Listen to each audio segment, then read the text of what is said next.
Good afternoon to all safety professional.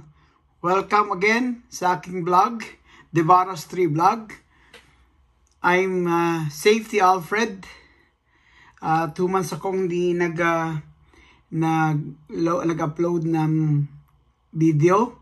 So this afternoon, I will be sharing to you a safety topic, which is a very special or important topic. And very beneficial to all safety professionals sa buong Pilipinas and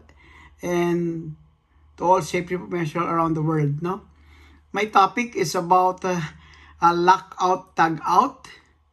Okay, this can be this lockout tagout is under OSHA 29 Code of Federal Regulation 1910.147.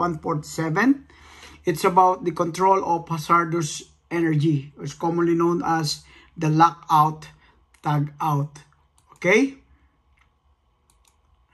now what are the topics under this lockout tagout? Of course, we have the purpose of standard. What is the LOTO program? Who are the authorized and affected personnel? The LOTO procedures and program, training, inspection, and testing, and what are the role of contractors under this topic.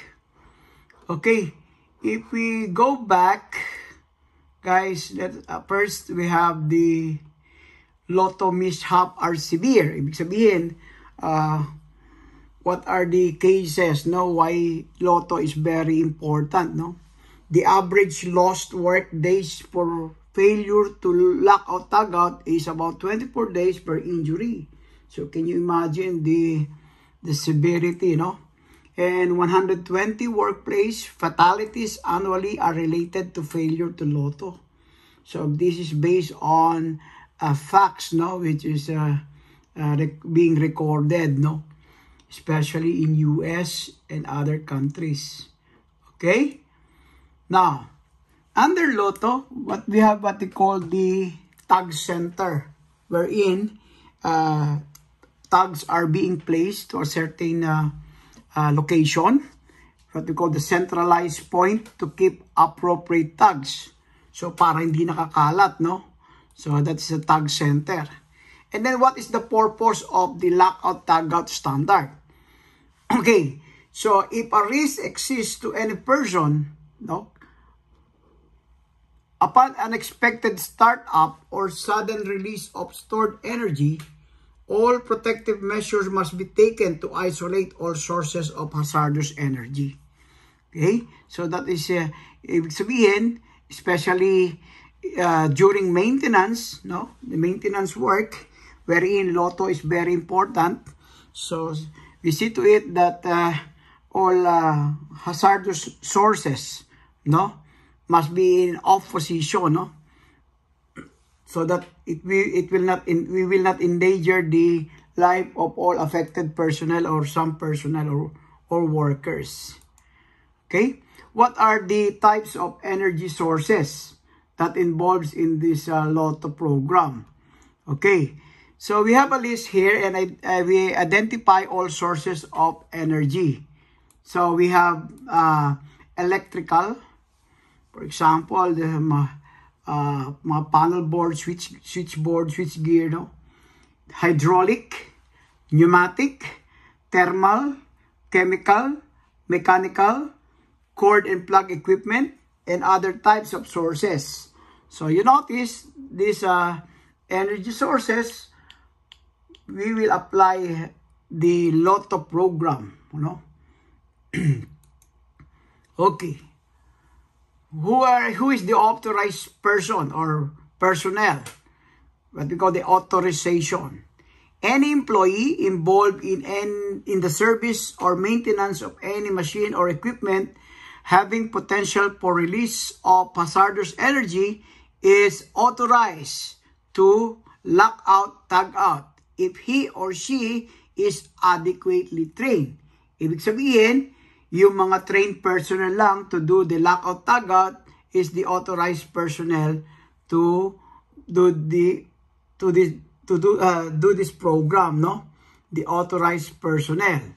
When what should be done? So again, we must appoint a program administrator during the implementation of the lockout tagout. Next is we must determine what are the different machines and equipment needed to be locked or tagged out, no?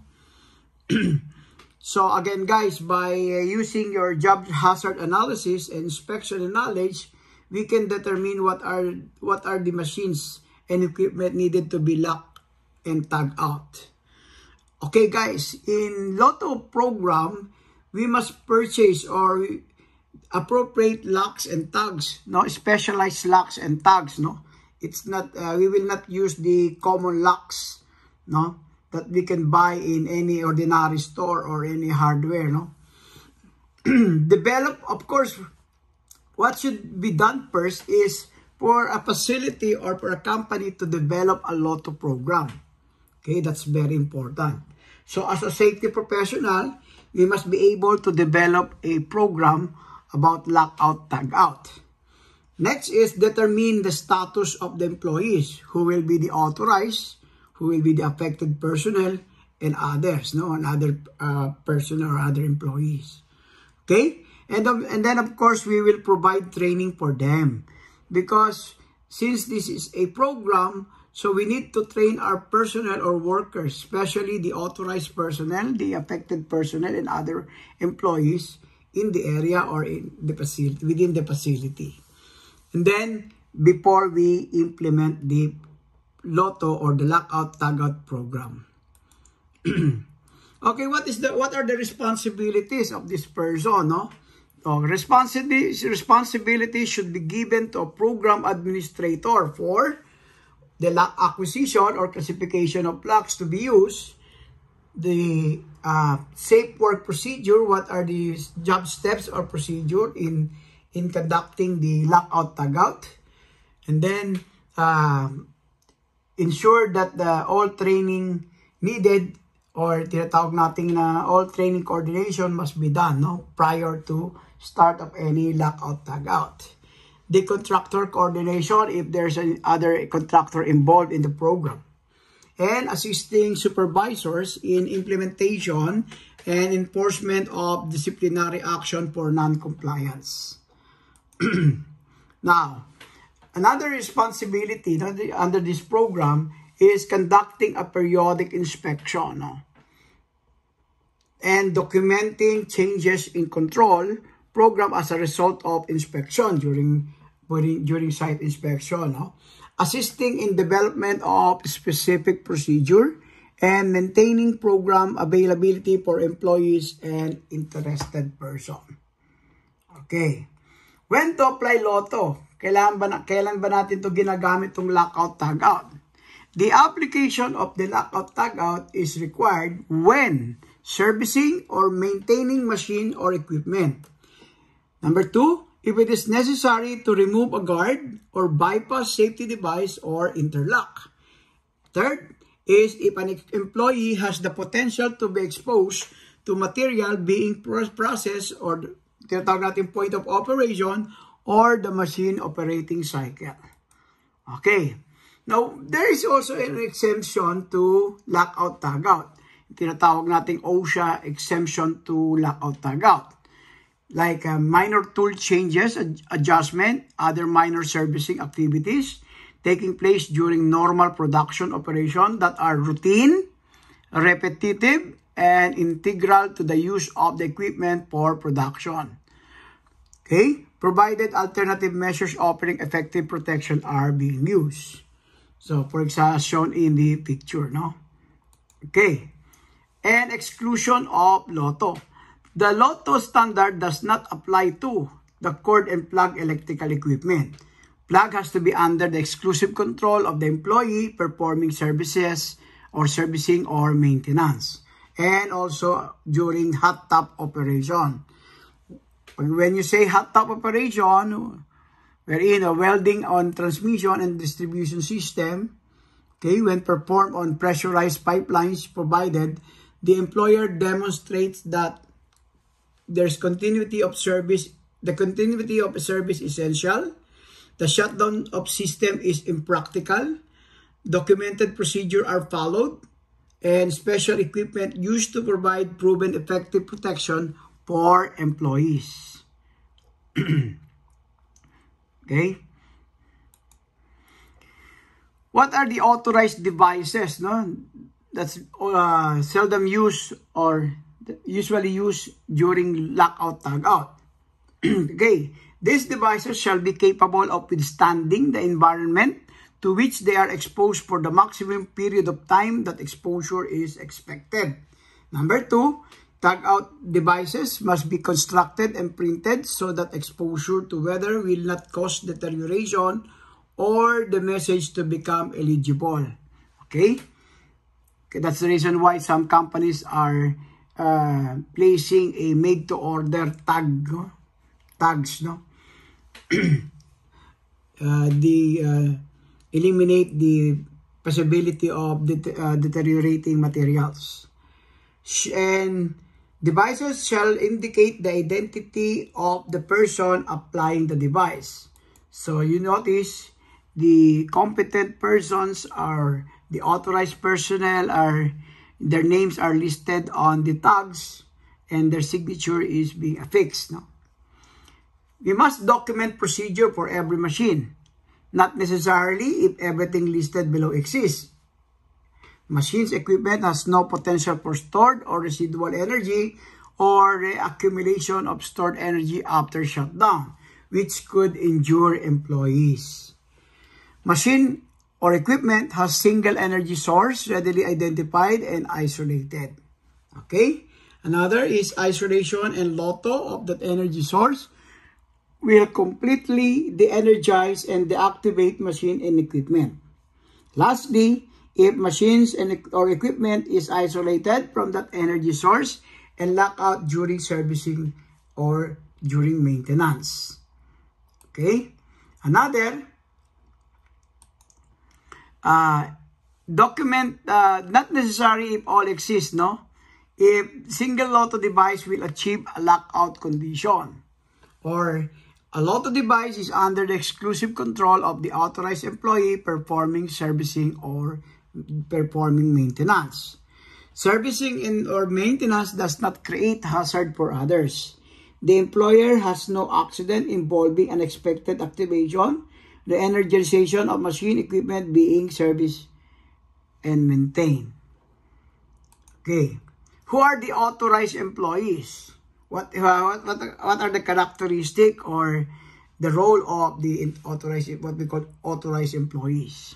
When you say authorized employees, it's the person who locks and tags out machine. Okay? The appendix of your LOTO program should contain a list of authorized employees for the particular area or facility. So, you can have a more than one authorized employee so that the program will be continued. The applicability of this program will be continuous, no? Okay. Who are the affected employee, no? When you say affected employee, these are employees whose job requires them to operate the machine or process on which maintenance or service is being performed. Also, affected employees need to be notified upon shutdown and start-up. Okay? Other employee. When you say other employee, an individual who may be in the area and affected by the shutdown or startup of a machine. Like for example, janitor or T-boy, whatever, no? And an employee who required to recognize when energy control procedure are being used.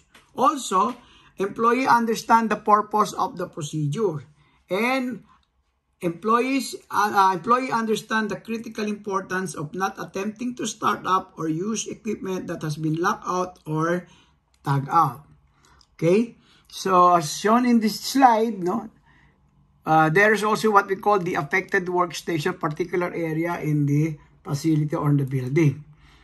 Then, when you say individual lockout, no, it shut down machine, power control off, lockout. And stored energy dissipated and then isolated. engage control for machine operations, and verify off in opposition. Work may proceed. If shift changes, individual lotto repeated by the next shift. It will be repeated on the next shift. Okay, during restoration or restoring equipment to service, 1. We must replace all guards and safety devices. We must inspect work area to ensure all non-essential items have been removed and machine equipment components are operationally intact. While bends and bleeders closed, blinds removed, blocks and tags removed, and employees were notified and moved to safe area.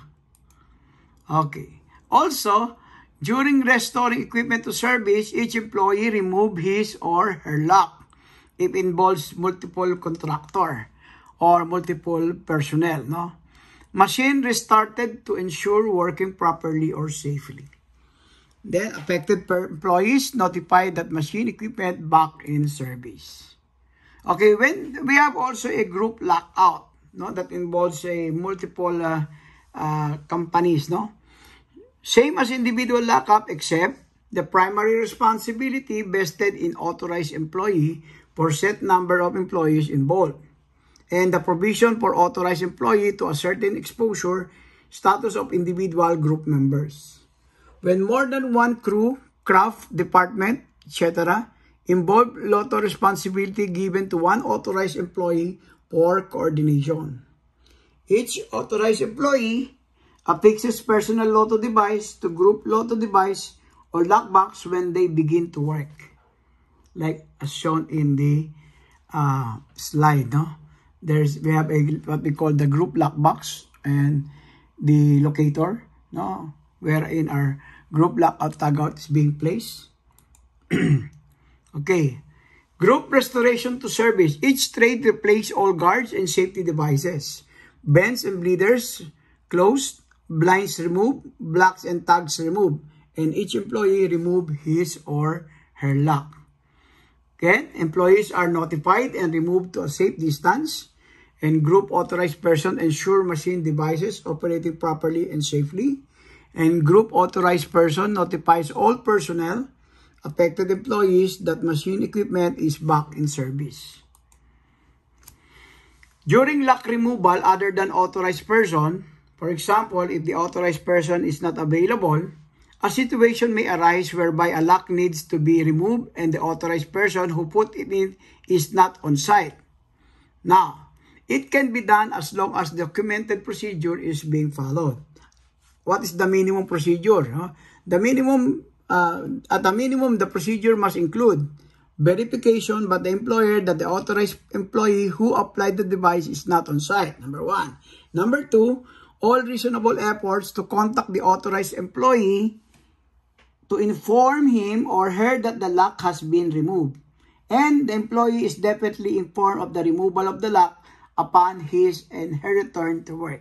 For example, if the authorized person is on vacation, then we must contact first, or we must verify first if the authorized person is on vacation, is really on vacation, and must contact him and notify that the authorized person that the lock will be removed. For long-term safety lockout, extended period of time, machine use discontinued or is no longer part of the operation, and also long-term locks available for use by the responsible person. Okay, we have what we call the unauthorized removal. No? Consequences of unauthorized removal of lotto devices should be listed in the program. Okay, and only an authorized person can remove personal locks. If a lotto device is removed, damaged, or disabled, the responsible employee will receive disciplinary action pursuant to what is written in the standard. So, ibig sabihin, talagang, kaya nga may tinatawag tayo, only the authorized person can remove the lock out, tag out, no? Any unauthorized removal of the lotto will be under or charged with some disciplinary actions. Okay. What we call subject to disciplinary action. All involved parties for failure to implement lotto. So we will, disciplinary action is subject. And the misuse of lotto equipment and contractors who fail to adhere or to follow the instruction or procedure. Tags. Tags are used if energy isolating devices are not capable of being locked out. So sometimes you cannot see the lock, but only the tag is present. No, if the device cannot be locked out, so tags are being used. Tags should not be removed without authorization of the authorized person responsible for it. And tags must also be legible and understandable by all employees. Okay? Tags and their means of attachment must be made of materials that can withstand environmental conditions. And tags must be securely attached to energy isolating devices. Okay? What are the training needed for all employees? No, training should include the discussion or the purpose of the Lotto program. What's the use of the energy control program? What is the importance of this control program? And Lotto devices and plant specific. What are the devices need to be locked out, tagged out, and what are the devices needed for Lotto? And the rules and consequences of unauthorized removal of Lotto devices. So we will discuss what will happen, what will be the probabilities, if there is an authorized removal of the lockout tagout. Okay, so we need to train all authorized employees that involves in electrical, hydraulic, pneumatic, thermal, chemical, mechanical, and other sources of energy. So for those authorized personnel, they must attend and understand the importance of the training. In addition to basic Lotto training given to all employees, training for authorized persons should also be included when to implement Lotto, recognition of hazardous energy sources, the different types and magnitude of energy in the workplace, during returning of equipment to service, if questions of application-specific action to be taken. And of course, sometimes if the training is happened months ago or a year ago, so we need to retrain we need to subject the different personnel to refresher training or retraining. Okay, authorized and affected person is required when there is a new equipment brought into the workplace, there is a change in job assignment, there are changes in Lotto equipment, and there's a periodic audit identifies the need for training. And then testing, positioning of machines and equipment are very important. Okay? In situation where Lotto devices must be temporarily removed from the energy isolating device and the machine equipment has to be energized to test or position. So first, during testing and positioning of machines, we clear the machines or equipment of tools and materials. We remove employees from the machine and equipment area. Remove the Lotto devices. Energize and proceed with testing positioning. And they energize all system and they apply energy control measures to continue servicing and maintaining. Okay? So, if we have different contractors involved in the activity, so we exchange Lotto procedure. Every facility or every company has its own Lotto program, no? That's why we need to exchange or to discuss what need to be discussed regarding the Lotto program. Agrees on several procedures before work begins. And discipline of contractor and contractor employees for failure on the use of Lotto. So we must explain to the other contractor that this program or this Lotto program is very important. Okay? And appropriate posting of safe signages, no? Safety signages. And due to OSHA and as best practice, facilities should have a Lotto program in place where appropriate, no? So the Lotto program must be always in place, no? Employees should receive Lotto training as appropriate and training should be documented. Employees need to understand when Lotto in use, they should not attempt to remove or otherwise re-energize the machine. Okay, guys, that's all for today. I hope you understand and learn something from the lockout, tagout, or control of hazardous energy program. So, see you next topic. Bye-bye. Again, if you are new to my channel, please subscribe, like, share, and comment. No? Thank you, and bye-bye.